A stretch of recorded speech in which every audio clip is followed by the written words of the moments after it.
Кириш сөз. Суши, өзбек плову, италиялыктардын ризоттосу, англиялыктардын күрүчтөн жасалган пуддинги. Мунун баардыгын бириктирген күрүч. Сүйүктүү тамактарыбыздын негизги ингредиенти дагы күрүч. Бирок биз байыркы дан жөнүндө эмне билебиз? Тарыхы. Күрүчтү легендарлуу азык деп атасак болот. Анын алгачкы сорттору миңдеген жылдар мурун Азияда пайда болгон. Дан өсүмдүгүнүн чыныгы мекени кайсыл жак экенин эмдигиче талаштуу. Кимдир бирөөлөр Индияда десе, айрымдар Кытай же Таиланд деп келишет. Гректер менен римдиктер күрүч жөнүндө Пиреней жарым аралына отурукташып калган арабтардан билишкен. 17-кылымда голландиялыктар аны Түндүк Америкага, андан соң Африкага жеткиришкен. Ошентип күрүч акырындык менен дүйнөнүн булуң бурчуңунда өстүрүлүүчү дан өсүмдүгү болуп калган. Кызыктуу фактылар. Кытай, Камбоджа, Таиланд жана Азиянын бардык түштүк-чыгыш өлкөлөрүндө нанүш, түшкү тамак жана кечки тамак деген сөздөр сөзмө сөз алганда эртең менен күрүч, түштө күрүч жана кечинде күрүч деп которулат. Жапонияда тамактануу жана күрүч деген сөздөр бир иероглиф менен жазылат. Ал жакта салттуу учурашуу «Сиз күрүч жедиңиз беле?» деп которулат. Күрүч жесең дагы, жебесең дагы туура жооп «Ооба, рахмат, а сизчи?» деп берилет. Азиянын кээ бир өлкөлөрүндө кимде көбүрөөк күрүч бар болсо, ошол адам бай болуп саналат. Баш кошуп жаткан жубайларга ийгилик жана байлык каалап, баштан аяк күрүч чачуу салты ошол жактан калган. Курамы. Өзүнүн популярдуулугуна карабастан, күрүч бардык дан өсүмдүктөрүнүн ичинен эң аз азыктандыруучу өсүмдүк. Башка дандарга салыштырмалуу анын курамындагы белок эң эле аз өлчөмдө.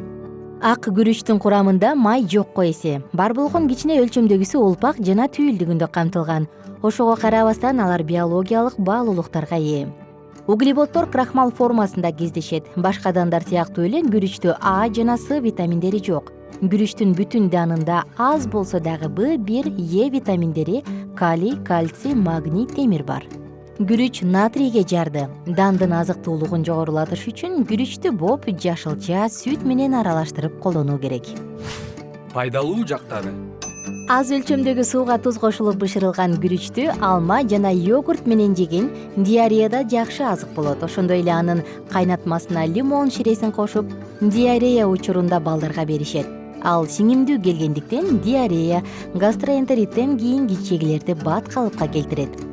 Курамында өтө аз натрий болгондуктан артериалдык кан басымдын жогорулашында мыкты азык.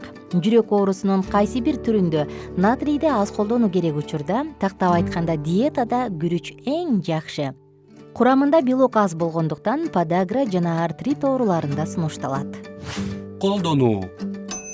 Күрүчтү чийки жегенге болбойт. Ал эми сууга бышкан күрүч көптөгөн тамактардын негизги ингредиенти. Азыктандыруусу жагынан алганда дан өсүмдүгү жашылча жана сүт азыктары менен жакшы комбинация болот. Жыйынтык. Ар бирибиз күрүчтү ар кандай тамак аш даярдоодо колдонуп келебиз жана бул абдан жакшы. Эмесе, кийинки жолу базарга барганда күрүчтүн аппагын эмес, күрөң же кызыл түстөгүсүн алыңыз. Анткени анын пайдалуулугу жогору. Достор, пайдалуу азык-түлүктөрдү жеп, өзүбүз жана жакындарыбыз үчүн кам көрө берели. Кененирээк маалыматтар үчүн биздин Facebook, Instagram жана Twitter соц барактарыбызга жазылыңыздар жана salamat.club клубуна кириңиздер.